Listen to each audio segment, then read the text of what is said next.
Oi, gente, tudo bem? Como é que vocês estão? Hoje eu venho aqui para continuar contando para vocês sobre o livro O Mundo de Lore e Criaturas Estranhas. A gente tá vendo aí nesse livro um pouquinho de como surgiu as histórias de vampiros, aonde essas lendas surgiram, as primeiras histórias sobre isso. Eu tô achando muito interessante. Então, se você tá vendo pelo YouTube, já deixa o seu like, se inscreve no canal. E se você tá ouvindo pelo Spotify, segue a nossa playlist, curte os episódios, que vai nos ajudar muito também. E se você tem um relato, já manda pro nosso e-mail, que eu vou adorar contar aqui. Mas então é isso, vamos pra vinheta e continuar essa história.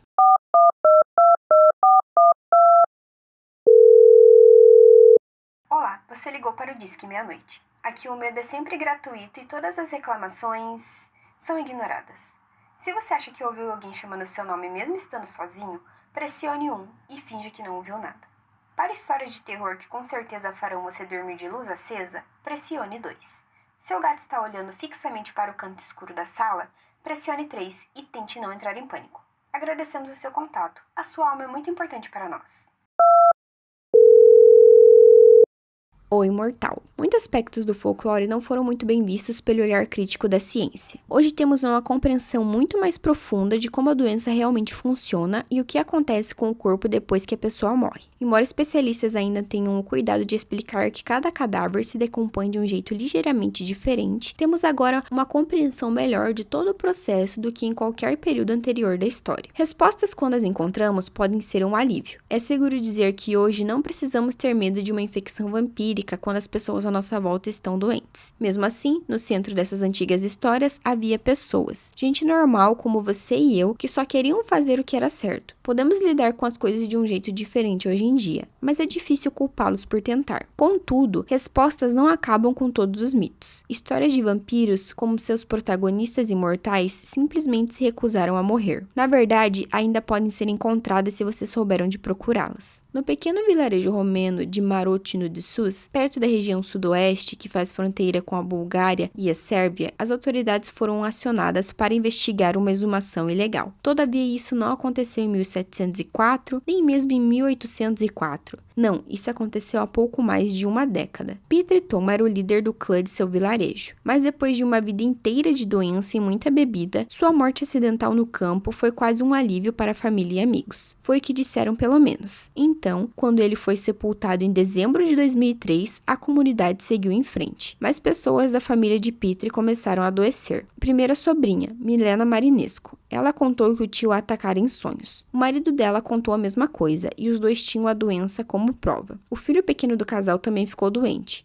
Por sorte, os idosos do vilarejo entenderam imediatamente por quê. Em resposta, 6 homens se reuniram em uma noite no começo de 2004. Entraram no cemitério da cidade perto da meia-noite e se dirigiram à sepultura de Peter e Toma. Usando martelos e cinzéis, quebraram o bloco de pedra que cobria o túmulo e tiraram os pedaços de lá. Eles beberam enquanto trabalhavam. Quem pode dizer que isso é errado? Estavam abrindo o túmulo de um membro da comunidade morto recentemente. Mas acho que era mais que isso. Na cabeça deles, estavam pondo a própria vida em risco. Porque ali, dentro do túmulo que acabaram de abrir, havia um de seus pesadelos, um vampiro. O que esses homens fizeram a seguir era estranhamente familiar, mas para eles era só a continuação de séculos de tradição. Abriram o corpo usando uma faca e uma serra, então afastaram as costelas com um forcado e retiraram o coração. De acordo com uma das mulheres presentes, quando o coração foi removido, estava cheio de sangue fresco, prova para eles, pelo menos, de que Peter se alimentava no vilarejo. Quando removeram o coração, as testemunhas contaram, o corpo suspirou alto e depois ficou inerte. É difícil provar alguma coisa que 6 homens incrivelmente supersticiosos, homens que haviam passado a noite toda bebendo, não esqueça, disseram ter visto em um cemitério escuro. Porém, para eles, aquela era a verdade pura, sem retoques. Depois usaram o forcado para carregar o coração para fora do cemitério, seguido pela estrada até um campo, onde o incendiaram. Assim que foi queimado completamente, recolheram as cinzas. Meu Deus, gente, eu já tô vendo a história do tônico se repetir, pelo amor de Deus. E os guardaram em uma garrafa de água. Ofereceram esse tônico à família doente, que o bebeu de boa vontade. Afinal, era o que tinham aprendido a fazer. Espantosamente, todo mundo se recuperou. Ninguém morreu de nenhuma doença de que se estivessem sofrendo. E ninguém relatou visitas de Peter e Toma depois disso. Na cabeça deles, o pesadelo havia acabado. Esses homens tinham salvado suas vidas. Talvez algo mau e contagioso tivesse sobrevivido por séculos, se espalhado além das fronteiras e oceanos. Isso certamente deixou um rastro de eventos horríveis e influenciou incontáveis contos e superstições, todas apontando aparentemente para uma causa da vida real. Longe de ser exclusiva da Sérvia ou da Romênia, era uma coisa global. E como se isso não fosse suficiente, esse monstro horrível e atemporal está e sempre esteve dentro de cada um de nós. Como uma maldição vampírica, nós o carregamos no nosso sangue. Mas provavelmente não é o que você espera, é o medo.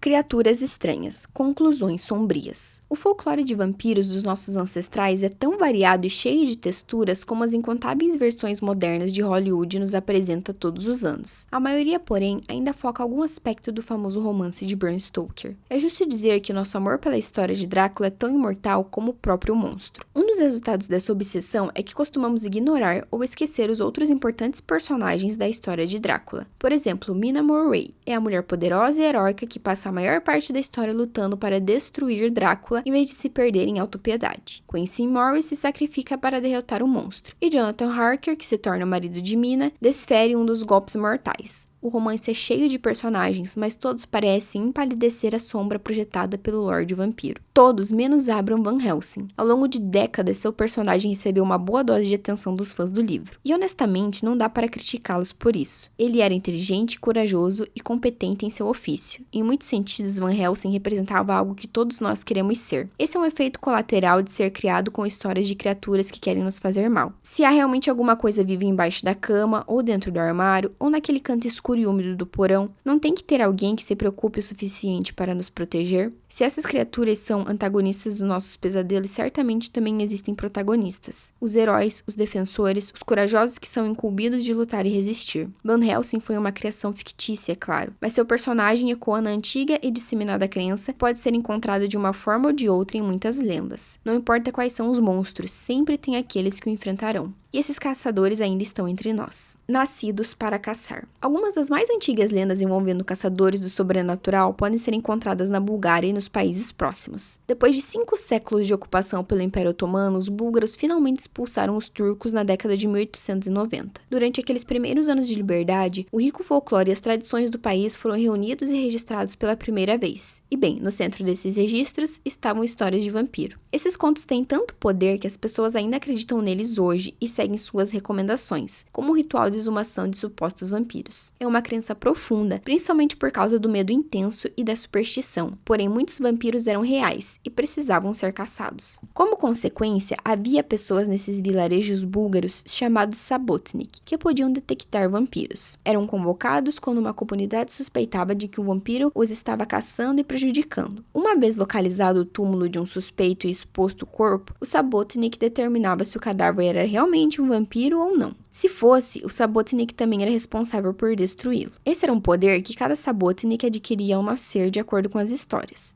Era necessário apenas ter a sorte de nascer em um dos dias entre o Natal e 6 de janeiro, um tempo conhecido pelos antigos católicos como dias impuros, ou em um sábado, o que eu acho bem aleatório, mas tanto faz. Outro grupo de caçadores de vampiros era conhecido como Vampircia. Eles eram mais parecidos com a versão moderna de Van Helsing no cinema, que conhecemos hoje em dia. Destinados a caçar vampiros desde o nascimento, viajavam pela terra munidos de armas e ferramentas procurando batalhas. E faziam tudo isso enquanto seguiam métodos prescritos, como caçar vampiros aos sábados e induzi-los a entrar em cemitérios, onde eram mais fracos. E esses vampiros eram heróis, comumente levando uma vida boa com os presentes e doações de pessoas assustadas. Há registros até de uma capital da província, Veliko Tarnovo, que empregava vários deles e os mandava investigar e caçar quando surgiam relatos de vampiros. Honestamente, dava para filmar tudo isso e exibir como uma sequência de Underworld, mas acontecia de verdade, e para mim isso é o que torna tudo mais interessante. A ideia de caçar indivíduos que ameaçavam a Bulgária não era exclusiva do país, porém nem limitada ao conceito do vampiro.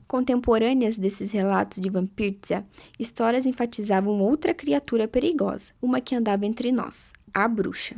E sim, já sabemos que havia histeria e perseguição. Sim, havia enforcamento e fogueiras ou outros atos de violência alimentados pela superstição, mas no centro de boa parte disso havia caçadores. Em 1486, um frade dominicano alemão chamado Heinrich Kramer publicou um livro que ele chamou de Maleus Maleficarum, o Martelo das Bruxas. Kramer era mais que um frade, porém. Ele atuara durante anos como inquisidor a serviço do Papa Inocêncio VIII. Depois de se aposentar, ele escreveu o que julgara ser o padrão de ouro para a compreensão e identificação das bruxas. A Igreja Católica condenou o livro após 3 anos de sua publicação. O Martellus Maleficarum funcionou como um acelerador, graças em parte à prensa de Gutenberg, e se espalhou pela Europa, onde alimentou o fogo da histeria religiosa e da inquietação social. O livro foi usado durante séculos para ensinar a outras pessoas sobre as bruxas, de onde vinham, como detectá-las e o que fazer ao dar de cara com uma. E esse era o mundo em que Matthew Hopkins havia nascido, na Inglaterra de 1620. Filho de um ministro puritano, ele foi criado para temer o diabo e atacar o que via como heresia. Aos 24 anos de idade, Hopkins havia instalado uma loja em Sussex, com o nome de Witch-Finding General, General Caçador de Bruxas, e começou uma carreira curta,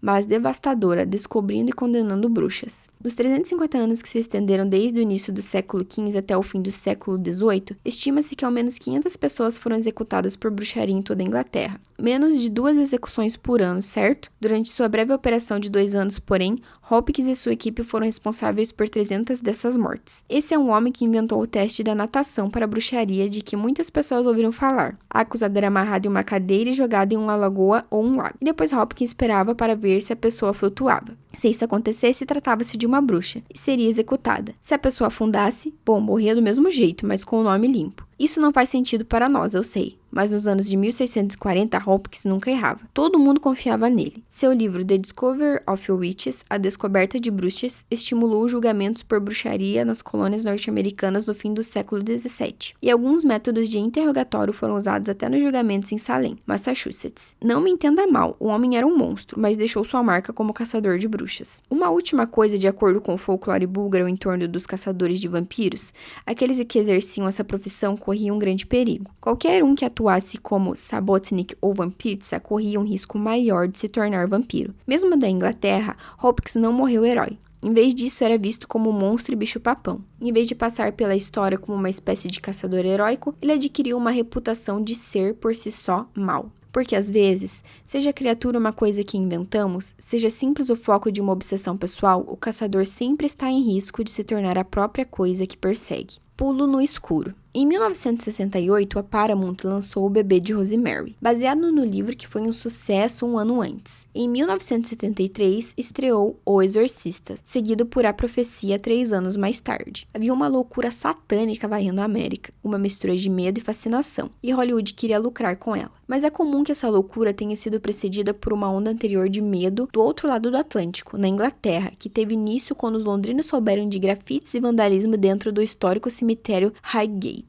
Highgate é um velho cemitério fundado em 1839. Embora tenha sido inicialmente um dos mais requisitados locais de sepultamento da história, com sua arquitetura funerária elaborada, tornou-se menos popular com o passar dos anos. Na Segunda Guerra Mundial, bombas alemãs danificaram algumas sepulturas, e durante as décadas seguintes ele foi deteriorando, com árvores e mato começando a dominar o terreno. Jovens e vândalos passaram a frequentar o cemitério, e circularam relatos de que no local era possível encontrar símbolos ocultos, túmulos abertos e corpos movidos por razões desconhecidas. Em 1969, um grupo que se apresentava como British Occult Society, Sociedade Esotérica Britânica, passou a investigar os fenômenos incomuns que ocorriam no cemitério, e também ouvir vizinhos que tinham histórias para contar. Foi assim que tomaram conhecimento dos boatos sobre uma pessoa, ou talvez outra coisa, que perambulava à noite pelo cemitério. As histórias descreviam essa criatura como alta e sombria, capaz de paralisar quem a encontrasse. Um homem chamado David Ferrant ficou intrigado e, na noite de 21 de dezembro de 1969, acampou no cemitério. Era solstício de inverno e ele era um investigador paranormal, então tudo se alinhou, pelo menos na sua cabeça. De acordo com Ferrant, a noite foi um enorme sucesso. Ele contou que em algum momento, nas horas entre o crepúsculo e o amanhecer, encontrou uma criatura que tinha mais de 2 metros de altura e olhos que brilhavam muito.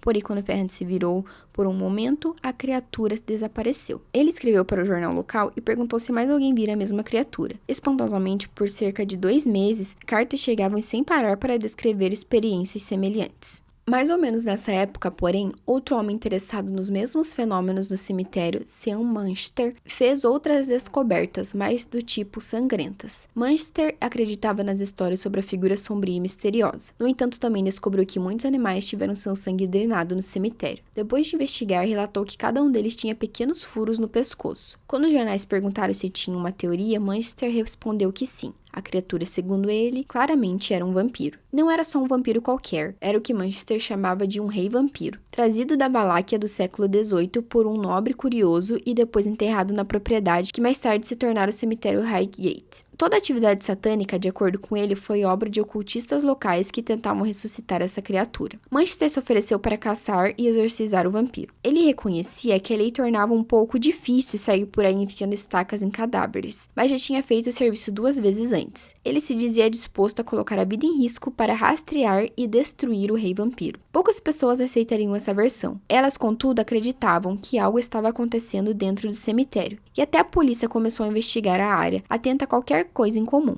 Durante os meses seguintes, expulsaram vários vândalos do cemitério, todos adolescentes fingindo ser caçadores de vampiros procurando diversão. Então, em 1º de agosto de 1970, um acontecimento mudou tudo isso. Naquela noite, a polícia foi chamada ao cemitério Highgate e direcionada a uma sepultura em particular, bem no fundo do terreno. Quando lá chegaram, os policiais encontraram a porta da cripta aberta e dentro dela, sobre o chão frio de pedra, um corpo. Não era particularmente estranho, considerando a localização, mas a condição do corpo era espantosa. Ele havia sido queimado até se tornar irreconhecível, depois decapitado. Forças ocultas se encontram. A polícia divulgou a descoberta e admitiu que aquilo, dentre todas as coisas que haviam encontrado em Highgate até então, podia ser obra de ocultistas. E isso era o que o público necessitava. Os jornais se encheram de manchetes, as pessoas tiravam conclusões. Sean Manchester e David Ferrant, bem no meio de tudo isso, examinavam as pistas e tentavam entender o que estava acontecendo. Não eram aliados, cada um tinha os próprios métodos de investigação, alguns nada ortodoxos. 2 semanas depois da descoberta do corpo carbonizado, Ferrant foi encontrado pela polícia vagando pelo cemitério à noite. Foi preso por invasão de propriedade e os policiais prenderam com ele um grande crucifixo e uma estaca de madeira. Mas seu grupo não parou. Os integrantes começaram a acampar no cemitério à noite regularmente e encontraram mais pistas peculiares, todas apontando, na opinião deles pelo menos, para o trabalho de um grupo decidido a ressuscitar o rei vampiro. Gente, sinceramente eu não duvido, tem doido pra tudo nesse mundo. Eu adoro uma conspiração, uma teoria da conspiração. Eu não duvido que naquela época, por exemplo, tinha muita coisa que as pessoas estavam malucas, muita histeria, muita pessoal viajando na batatinha. Mas eu acho que tinha, assim, ali alguma coisa por trás disso, que hoje a gente acha que pode ser uma conspiração. Uma noite, Ferrant levou um repórter do Evening News a Highgate, e junto a eles encontraram uma cripta com uma cena sinistra. O cadáver fora removido do caixão da sepultura e colocado no centro de um grande pentagrama desenhado no chão de pedra. Ferrant e seu grupo também relataram ter encontrado corpos com bonecas de voodoos perto deles, crânios depositados em lugares estranhos e símbolos que delatavam rituais na noite anterior. Tudo isso eles diziam apontavam para um mal obscuro que precisava ser detido. Seus esforços, por mais arriscados que parecessem, tinham esse objetivo. Meses mais tarde, Ferrant foi preso novamente junto com a namorada. A polícia parecia pensar que se tratava de maconha, mas era um saco plástico contendo camomila. Eles alegaram que a erva era um ingrediente de um de seus rituais. De acordo com o casal, tinha encontrado uma cripta com sinais de uma cerimônia recente de magia negra, e por isso o grupo foi até lá para limpá-la. Assim que todos se reuniram dentro da tumba aberta, formaram um círculo em torno do perímetro, lendo trechos da Bíblia e feitiços que afirmavam ter sido tirados de antigos livros de magia. Algumas mulheres do grupo se despiram para dançar nuas no centro da tumba. Eram símbolos de pureza, de acordo com o Ferrant. Gente, ele tá mais doido do que os próprios invocadores de demônio. Manchester desaprovou publicamente o ritual. Preferia conduzir seu exorcismo à luz do dia, o que o colocava em posição mais segura, e como alguns críticos indicaram, também aumentava a probabilidade de haver uma plateia para vigiá-lo. Mas isso não queria dizer que seus rituais fossem menos interessantes. Em um dado momento, Manchester contou que foi levado a uma cripta por uma mulher jovem possuída por um demônio que se chamava Luzia. No interior da cripta, relatou que havia um caixão antigo sem identificação. Ele tinha aberto o caixão e estava prestes a cravar uma estaca no peito do cadáver quando outro membro do grupo o impediu. Em vez disso, Manchester simplesmente borrifou água benta e salpicou dentes de alho no corpo. De acordo com as testemunhas, enquanto cumpria esse ritual, era possível ouvir explosões altas e cadenciadas, que cresciam à medida que o ritual avançava.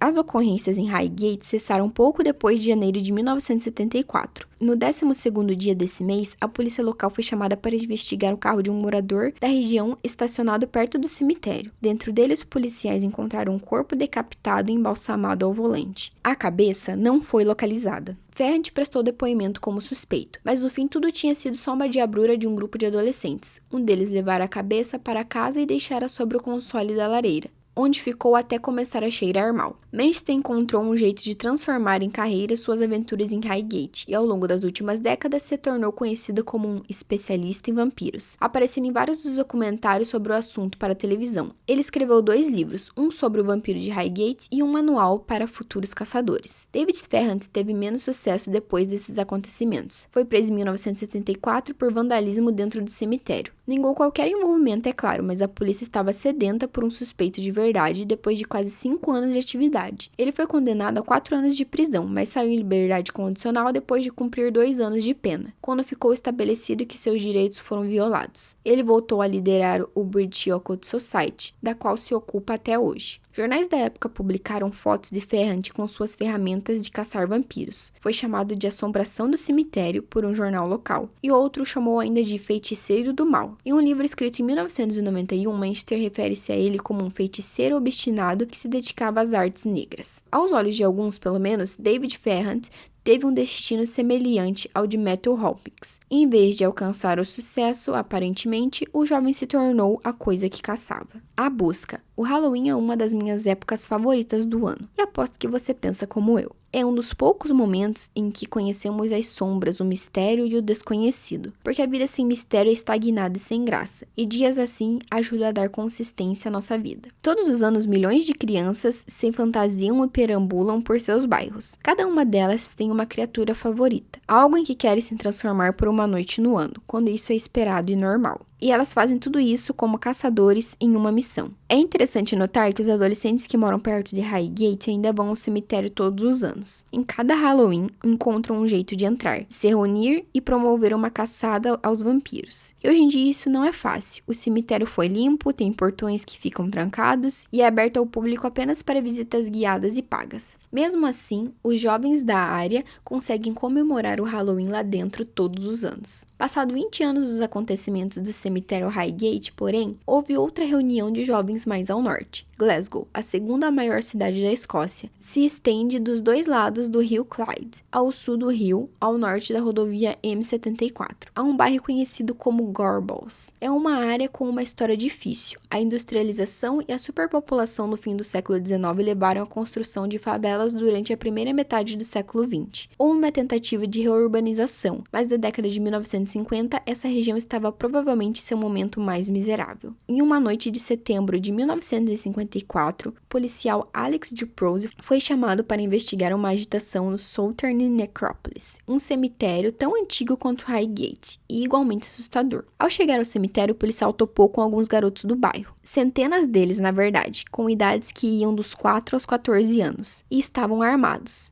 Duprose conseguiu juntar todos e tirá-los do cemitério, mas eles voltaram na noite seguinte. Cada uma daquelas crianças portava um objeto perigoso, como facas, espetos, barras de metal. Alguns levavam até cães, e Duprose quis saber por quê. Alguns contaram que meninos da região tinham sido mortos, e eles buscavam vingança no cemitério. O oficial não tinha conhecimento nenhum de assassinatos na área, mas muitas ocorrências em Gorbals não eram oficialmente registradas. Ele estava preocupado com aqueles encontros, por isso conversou com alguns pais. Alguns estavam preocupados com a segurança de seus filhos, outros se inquietavam com as histórias e o que elas diziam sobre os fascínios de seus filhos pela violência e pelo perigo. Porém, outras centenas de crianças chegaram ao cemitério na noite seguinte. Duprose a dispersou novamente, mas antes quis saber qual era o alvo da caça. Quem eram esses 2 garotos misteriosos que haviam sido mortos? E o que os tinha matado? E por que as crianças pensavam que podiam encontrar o suspeito ali, naquele cemitério? O assassino, os garotos disseram, era um vampiro. Um vampiro de mais de 2 metros de altura, com dentes afiados e olhos brilhantes. Assim, gente, eu não sei vocês, mas eu acredito que o sobrenatural existe. Muitas vezes é só histeria mesmo e pessoas inventando coisas, mas eu acho que